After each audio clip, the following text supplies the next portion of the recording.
मैं रेलवे पे था। रेलवे पे? हाँ, मैं वहाँ से होके आया सब चीज। कौन से ग्रुप ए में, बी में? ग्रुप डी में था सर, मैं ग्रुप डी में था। वहाँ से सब कुछ क्या कहते रिजिग्नेशन लेकर जब मैंने जमा किया। कितने दिन हुए थे रेलवे में काम? मैं क्या कहते लगभग 9 या 10 महीने हो गए मुझको। तो सैलरी वगैरह तो आ रही होगी? हाँ, प्रॉपर सैलरी आ रही थी, लेकिन अब नहीं आ रही ना। आपको लेखपाल में आप समझ सकते रिजाइन कर दिया हैं। आपने? हाँ, बस कहा गया, हमको एक खुशी थी यानी कि अपने पैर पर तो आपने कुल्हाड़ी मार ली फिर? अरे अब आप समझ लीजिए सर, इसी बात को लेके कि हम क्या कहते घर, हमारा घर बार माता पिता पल रहे थे। अब बताइए हम क्या करेंगे? जो 30-35 हजार का महीना उनको दे रहे थे, अब आज के दिन हम क्या कहते खुद उनके सामने हाथ फैलाएंगे कि हमको दे, वो कहाँ से देंगे? कहाँ से फिर से मजदूरी करने लगेंगे? नमस्कार, मैं गौरव कुमार पांडे हाजिर हूं यूपी तक पर। यूपी में सरकारी नौकरी की राह देख रहे अभ्यर्थियों की मुश्किलें खत्म होने का नाम नहीं ले रही हैं।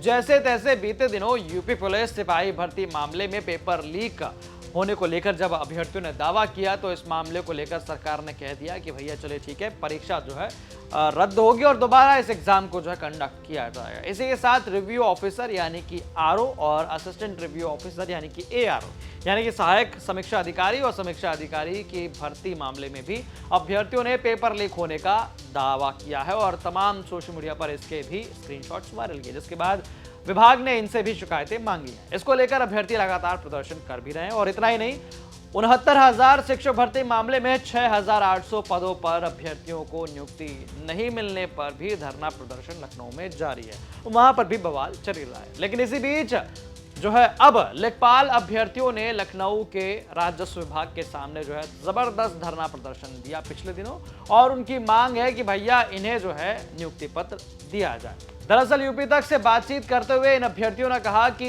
इन्हें जो है विभाग की तरफ से बताया गया था कि 23 तारीख को वाराणसी में प्रधानमंत्री नरेंद्र मोदी के नौकरियों को लेकर होने वाले मेगा शो में उन्हें नियुक्ति पत्र दिया जाएगा, लेकिन ऐसा हुआ नहीं और अब जो है उन्हें अपनी नौकरी के लिए प्रशासन शासन के चौखटों पर भटकना पड़ रहा है। अब इसके पीछे का कारण पूरा समझाएंगे, लेकिन इससे पहले ये समझ लीजिए कि इसमें कुछ ऐसे अभ्यर्थी भी हैं जो बाकी विभागों में सरकारी नौकरी से रिजाइन देकर लेखपाल बनने की उम्मीद लगाए बैठे हैं। उनका कहना है कि सरकार ने उन्हें अपनी पहले की नौकरी से त्याग पत्र यानी कि रेजिग्नेशन देने को मजबूर किया और अब वो ना घर के हुए ना घाट के। लेकिन अब जो है वो सरकार के किसी भी आश्वासन में नहीं फंसने वाले हैं और प्रदर्शन या कुछ भी करके राजस्व मुख्यालय में जो है नौकरी को लेकर जाएंगे और बाकायदा वहां अपनी डिमांड रखेंगे।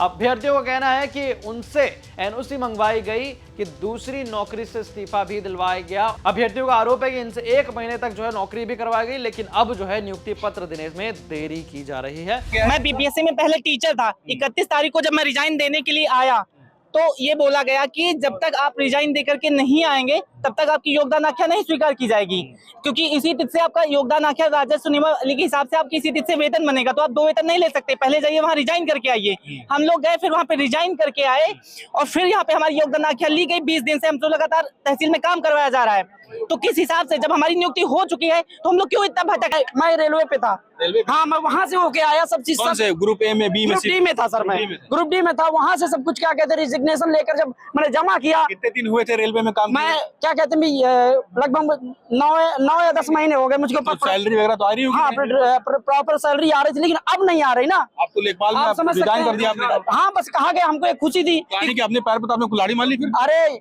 अब आप समझ लीजिए सर, इसी बात को लेके कि हम क्या कहते घर, हमारा घर बार माता पिता पल रहे थे। अब बताइए हम क्या करेंगे? जो 30-35 हजार का महीना उनको दे रहे थे, अब आज के दिन हम क्या कहते खुद उनके सामने हाथ फैलाएंगे कि हमको दे, वो कहाँ से देंगे? कहाँ से फिर से मजदूरी करने लगेंगे? बीपीएससी 1 to 5th में सिलेक्टेड था, टीचर था मैं, और वहाँ से मैंने बेगूसराय से देखिए मेरा डिजिग्नेशन लेटर है। मैं जब यहाँ पे योगदान करने आया तो मुझे साफ साफ बोला गया कि योगदान आप करिए और आप जा करके वहाँ से रिजिग्नेशन फाइल करके आइए, लेटर लेके आइए, क्योंकि आपको किसी भी समय काम पे शुरू किया जा सकता है। और जैसा कि पहले 2016 में हुआ भी है, एसडीएम ही निर्गत करता था हमारी ज्वाइनिंग लेटर को।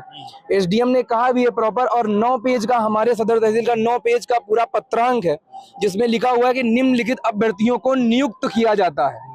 उसके बाद ये बोला जाता है कि 23 को नियुक्ति पत्र वितरण है और स्टे लग गया है। सोचिए मानसिक दबाव किस प्रकार का झेला है हम लोगों ने। तो आइए समझते हैं ये पूरा मामला कि आखिरकार लेखपाल भर्ती को लेकर क्या विवाद है और क्यों जो है सुप्रीम कोर्ट के बीच में दखल के बाद इनकी जो है नियुक्ति पत्र रोक दिए गए। दरअसल साल 2023 में 8,085 पदों पर हुई लेखपाल भर्ती में राजस्व परिषद ने चयनित अभ्यर्थियों को नियुक्ति पत्र देने पर रोक लगा दी है।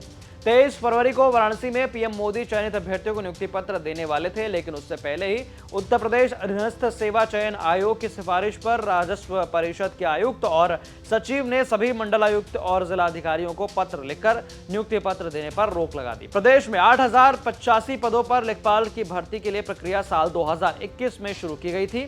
इस परीक्षा के लिए 28 जनवरी 2022 तक आवेदन मांगे गए थे। लगभग 2,47,000 अभ्यर्थियों ने इस नौकरी के लिए अप्लाई किया था। उत्तर प्रदेश अधीनस्थ सेवा चयन आयोग की ओर से 31 जुलाई 2022 को लिखित परीक्षा का आयोजन किया गया था। करीब 2,12,000 अभ्यर्थी लिखित परीक्षा में शामिल हुए थे। इसके बाद 2 मई 2023 को लिखित परीक्षा का रिजल्ट घोषित किया गया, जिसमें 27,455 अभ्यर्थी सफल हुए। अब आइए जानते हैं आखिरकार रोक क्यों लगाई गई। दरअसल एक अभ्यर्थी ने लेखपाल भर्ती को लेकर सुप्रीम कोर्ट में याचिका दायर की थी, जिसके बाद कोर्ट ने आदेश पारित किया था और विभाग ने नियुक्ति पत्र देने पर रोक लगा दी थी। इसको लेकर कुछ अभ्यर्थियों का कहना है कि राजस्व परिषद को चयनित लेखपाल भर्तियों की लिस्ट 6 जनवरी को ही दे दी थी।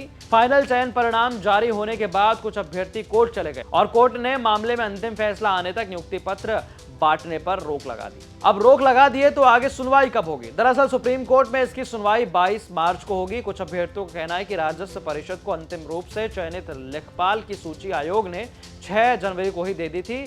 उसने अगर नियुक्ति पत्र बांट दिया होता तो ये मामला ना फंसता। लेखपाल चयन को लेकर विभिन्न मामले हाईकोर्ट में चल रहे हैं। सिंगल बेंच ने आयोग के पक्ष में फैसला दिया है। आयोग ने जिन सवालों पर आपत्तियां जताई थी उसमें अभ्यर्थियों को पूरे अंक भी दिए हैं। यूपी लेखपाल भर्ती का बीते 30 दिसंबर 2023 को रिजल्ट जारी करने के बाद सभी चयनित अभ्यर्थियों को तहसील आवंटित किया जा चुका था और योगदान आख्या भी ली गई थी। नियमावली के अनुसार योगदान आख्या की तारीख को ही ज्वाइनिंग डेट माना जाता है, लेकिन बावजूद इसके नियुक्ति पत्र पर रोक लगा दी गई।